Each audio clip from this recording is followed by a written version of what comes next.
Hi, I'm Cherie Cornick, a TKGA certified master knitter, and I've been working on designing this Fair Isle sweater.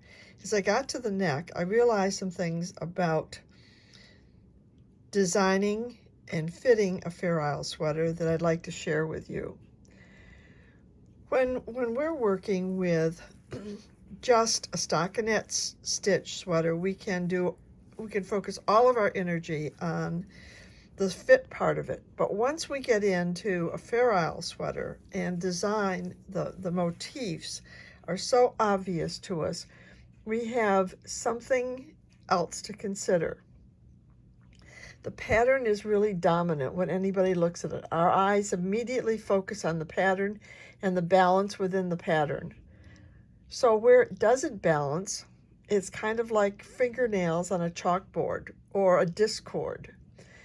It places that balance stands right out.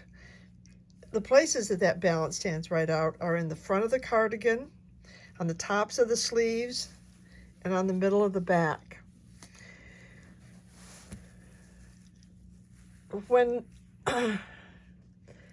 Sometimes when you're dealing with both pattern and fit, you have to adjust one to accommodate for the other one.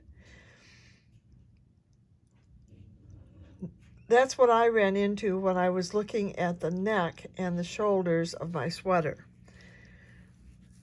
I needed to look not only, as you can see on this chart, at where the neck comes in, but also where the shoulders matches what's going to be on the sleeve.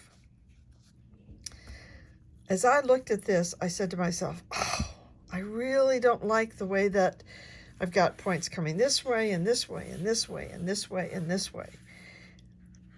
I realized that part of the situation here is the fact that this design is almost square. It's about 2 inches by 2 1/8 inch for each motif. The reason it doesn't line up is that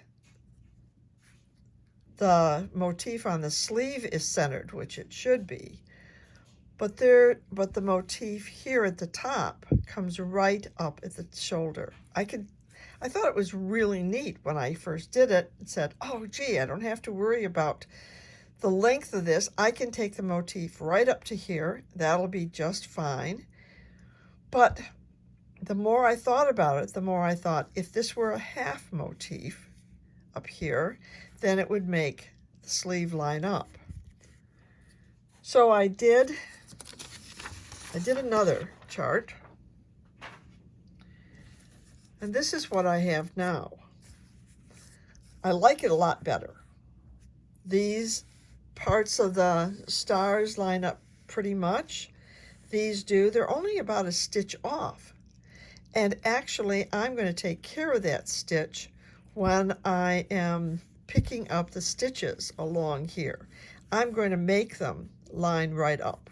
One stitch in each one of these motifs will do it.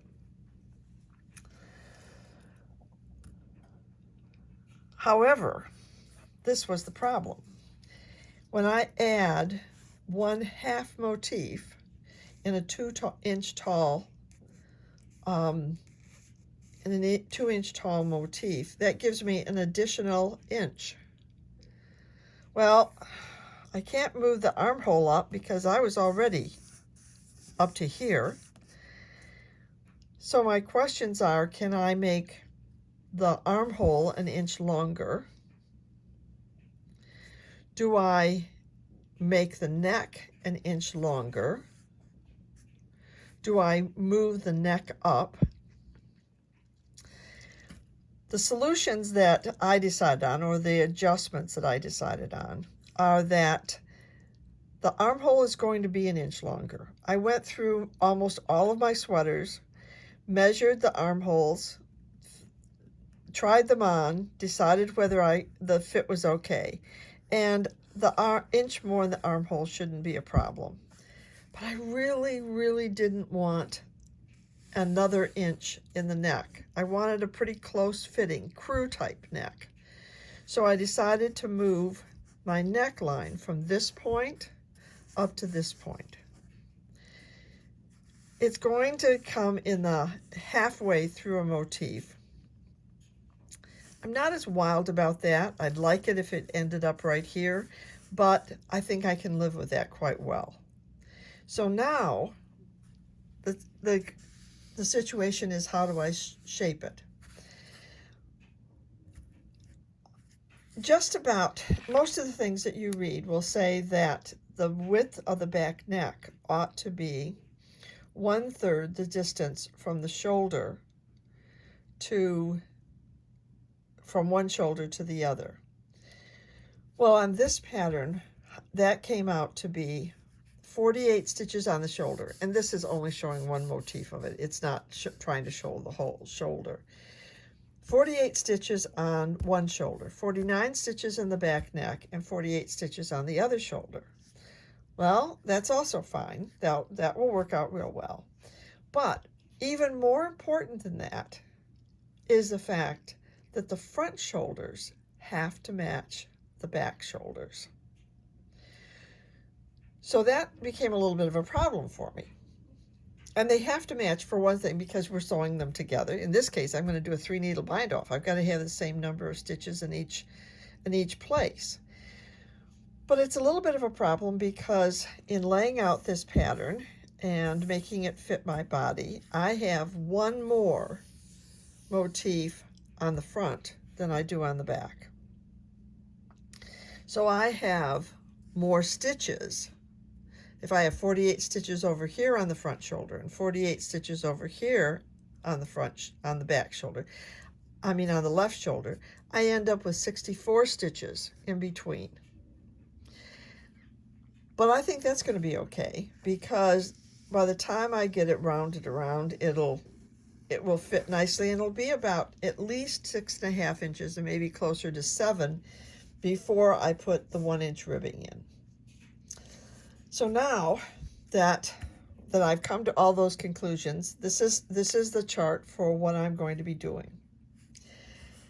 And as you can see here, I'm going to put 21 stitches on a holder that I will later pick up when I'm picking up the neckband. I'm going to decrease 1 stitch right here next to the held stitches. Then I'm going to do 5 decreases that are every other row and 5 that are every third row. So that's the plan. And now to actually do it, what I have to do here is I have to bind off the steek stitches, and I have to develop a new steek. So let me see here.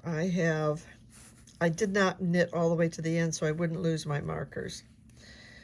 So I'm right here, I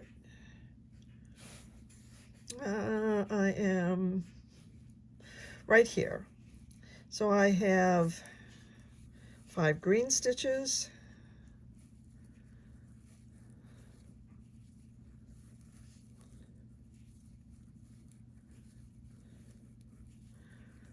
green stitches and an amber stitch. Now here's my steek.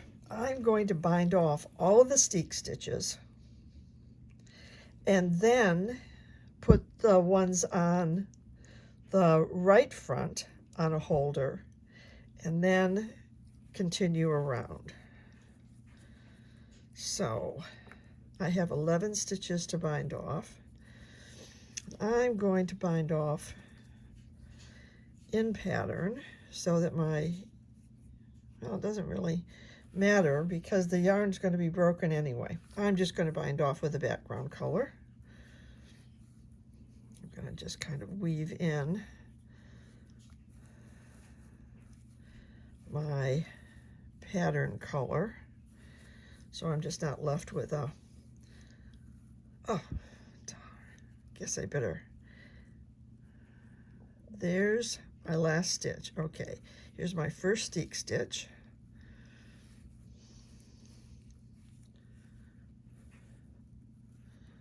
That's 1,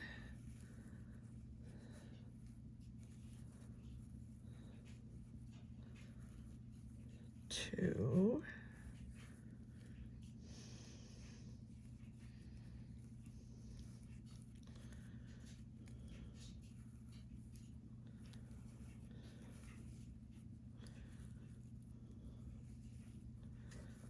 3,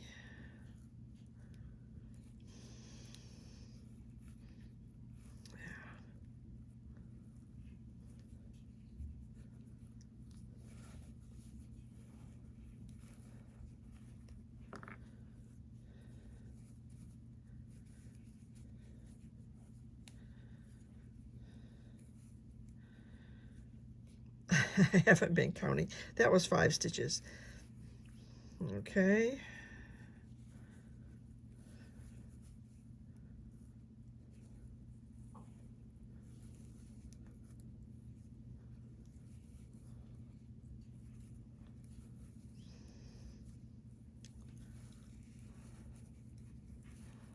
That's a little bit tight, but it'll be fine.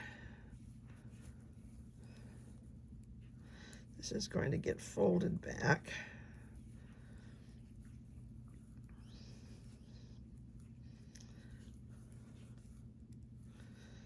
My marker here indicates the end of the steek.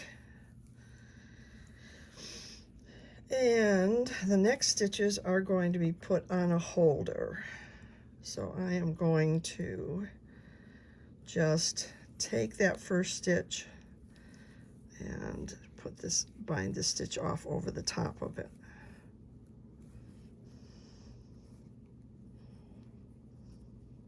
Come on. All right. Now,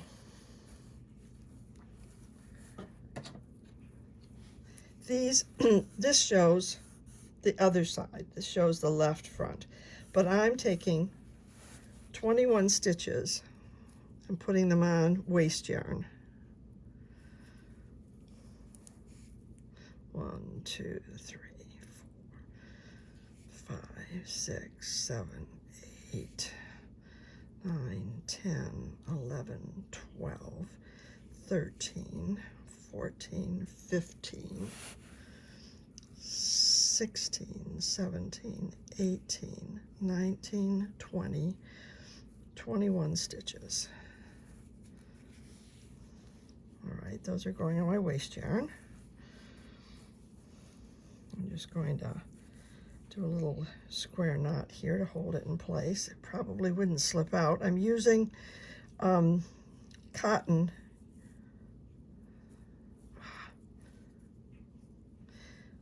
I'm using cotton yarn.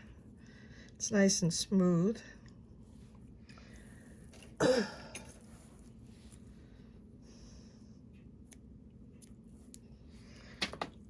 All right, now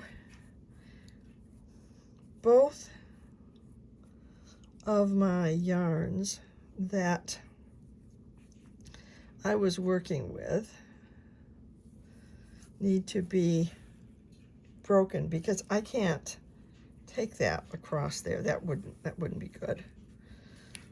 I'm going to break that off, and actually I have to break this one too because this is the color that I'm going to be working this row in right here, the leprechaun and buttermilk. So I'll break that one. All right, now I am going to start knitting and knit around. And this chart, again, shows the other side, but it doesn't make any difference. It's a mirror image. It's the same chart. I just have to go at it in this direction.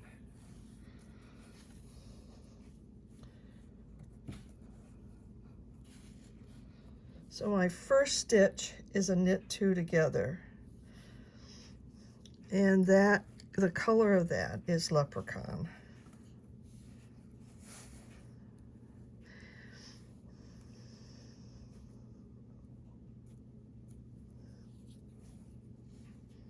Okay, I'm gonna leave myself enough to weave in. So knit 2 together right there. I'm gonna zoom in just a little bit better here. It's this knit 2 together, that's the stitch that is eliminated, and then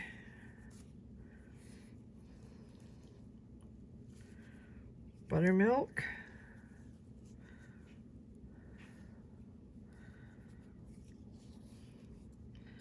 leprechaun,